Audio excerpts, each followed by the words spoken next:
Hi, good evening. Welcome to Nitty Gritty with Dr. Neeti Kaushik. Yesterday we were talking about fear. Fear amongst children. बच्चे किससे डरते हैं, क्यों डरते हैं और हर एज ग्रुप में एक डिफरेंट रीजन से डरते हैं. और कल हमने बात करी थी एजेस 2 to 4 की. दैट इज बच्चे जब तक स्कूल जाना शुरू नहीं करते तब तक उनके मन में ऐसी क्या क्या चीजें हैं जो उन्हें बहुत डराती हैं. और आई थिंक हमने 4 या 5 पॉइंट्स की बात करी थी. हमने एक डार्कनेस की बात की थी, अंधेरे की बात की थी कि अंधेरे से उन्हें क्यों डर लगता है.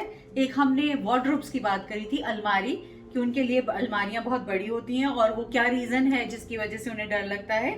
हमने बात करी थी तीसरा रीजन कि उन्हें अकेले सोने से डर लगता है. When we make them sleep on a separate cot और अ बेड और a baby cot, then they feel scared of sleeping alone. एक हमने बात करी थी थंडर और लाइटनिंग की, कि उनको अचानक से बिजली कड़कती है और उसकी वजह से डरते हैं. पांचवी बात हमने करी थी शैडोज की, कि वो बहुत ज्यादा उनको घबराहट होती है शैडोज देख के, because they don't understand that. And the last thing that we spoke was about the loud sounds. Yes, okay. So and I said that each age group has a different reason to get scared of. So आज जो हम बात करने वाले हैं, आज हम बात करने वाले हैं ages 5 to 7. जब बच्चे प्ले स्कूल में या प्री स्कूल में जाने लगते हैं, नर्सरी, केजी, क्लास 1 या 2 की एज तक के बच्चे, around 5 to 8, that is the time जब वो बाहर की दुनिया से वाकिफ हो रहे होते हैं. उनको बाहर की दुनिया समझ में थोड़ी थोड़ी आने लगती है. तो उस टाइम पे उनको कौन सी ऐसी चीजें हैं जो डराती हैं और they get scared because of those things. So let us talk about the ages 5 to 7 or 8, I can say. First and foremost, continuously, it is the fear of dark. I told you that happens earlier and that also happens at this stage. So fear of dark is always there because that confidence doesn't come in unless and until the parents help the child out.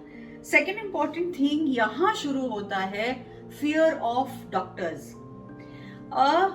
मेरा personal experience ये कहता है जब बच्चे interaction के लिए आते हैं for nursery admissions, KG admission or class 1 admission, that time when they enter the office, when they enter my office, almost 70 to 80% children, they get scared in case they have to enter the office.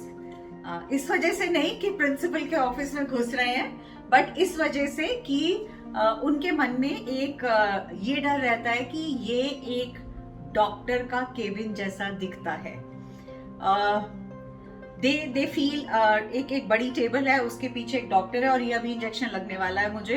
तो क्योंकि they had been getting the vaccination done, so एक मन में वो phobia आ जाता है बच्चों के कि this is a particular arrangement where we are surely going to be vaccinated. So because of that scare of doctors is there. So बहुत लाजमी है.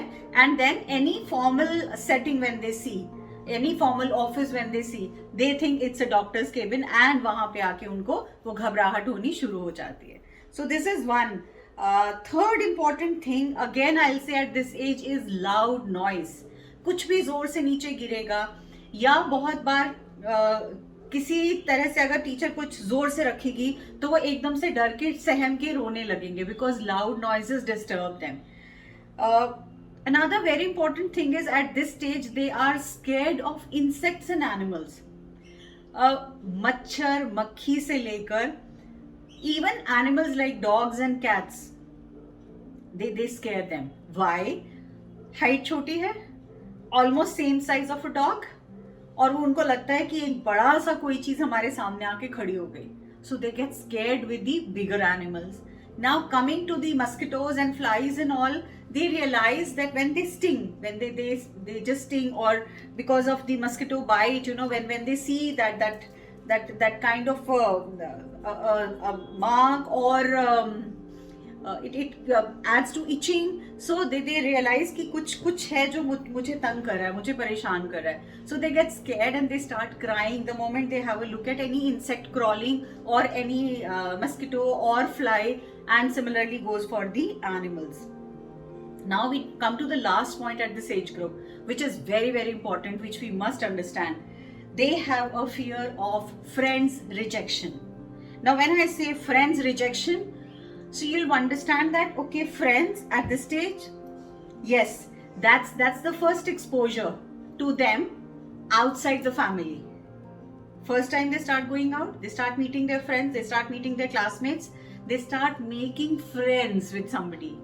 और अगर आज मेरे साथ मेरी ये फ्रेंड बैठी है और थोड़ा 2-3-4 दिन we share food with one another, we just hug one another and we talk to one another, and अगर 2 दिन के बाद वो किसी और के साथ जाके बैठ जाएगी तो मुझे बहुत परेशानी होगी एज अ चाइल्ड. क्यों? क्योंकि मुझे ऐसे लगता है ये मेरा यही तो अपना था और ये मेरा अपना दूसरी जगह कैसे चला गया. ये वाला जो स्केयर है, स्केयर ऑफ लूजिंग फ्रेंड्स और not settling with couple of friends, this can go on even at the later stages in life of losing friends or missing friends or insecurity of losing a friend, and that goes a long way. So it's very important that one as parents हमें बहुत ज़रूरी है कि we must have our children mingling and interacting with more number of friends rather than limiting themselves to 1 or 2. Because जहाँ जैसे आजकल हम घर में भी देखते हैं कि एक या आधा बच्चा जो मैं कहती हूँ औलाद है, तो वो हम एक बहुत सिक्योर जोन में with in those 2-3-4 family members रहना चाहते हैं. Same happens in a nuclear family setup and a joint family setup. Joint family setup में बच्चे अगर फ्रेंड्स बनाएंगे भी तो उनके कजन्स और सिबलिंग्स के साथ में फ्रेंडशिप भी रहेगी, बाहर वालों के साथ भी रहेगी, तो that child will not feel isolated, that child will not feel insecure. But if the child is staying in a nuclear family and at the same time एक play school setup में गया है या छोटे school setup में गया है जहाँ पे just there are 1 or 2 only, और the child is not mingling with anybody, parents park में खिलाने नहीं ले जा रहे हैं या बात कराने नहीं ले जा रहे हैं या नहीं चाहते हैं कि ग्रुप में खेलें, चोट लगे, गिरे पड़े, कुछ भी करें, but then unless and until that cohesiveness is there amongst lot of people, only then they can win over or come over this kind of an insecurity which may take up later in the life also. And this I have experienced it myself because I had a very limited set of circle, very few and very limited set of circle when I was a child. I did not have too many friends. Classmates different, but friends wherein you can talk things about. So वो आगे चल के भी life long continue होता है, because even now at this stage it's very difficult for me to quickly make friends with people. So I find it very difficult. So when I look back तो ये shadow work है जिसपे मुझे काम करना है या करना पड़ेगा या कर रही हूँ, is because it started from the childhood. So any how इस पे मैंने आई थिंक लास्ट वाले पॉइंट पे ज़्यादा टाइम इसलिए ले लिया क्योंकि वो मेरी आप भी थी और मुझे लगा आपको एज अ पेरेंट मुझे गाइड करना चाहिए कि आप अपने बच्चे को बहुत सारे बच्चों के साथ खेलने दीजिए, उनके साथ बात करने दीजिए, और that fear of losing a friend should not be there. So with this I end up with this particular age group. अब next वाला जो age group है उसके लिए बात करेंगे हम कल, and I think you will connect with what I have said, and इससे related अगर और questions हैं, in case you want to ask something related to fear and anxiety, you can always pen down your questions, send it to me through the mail. And thank you so much for getting connected. Once again, God bless you. Stay happy, stay successful. All the very best.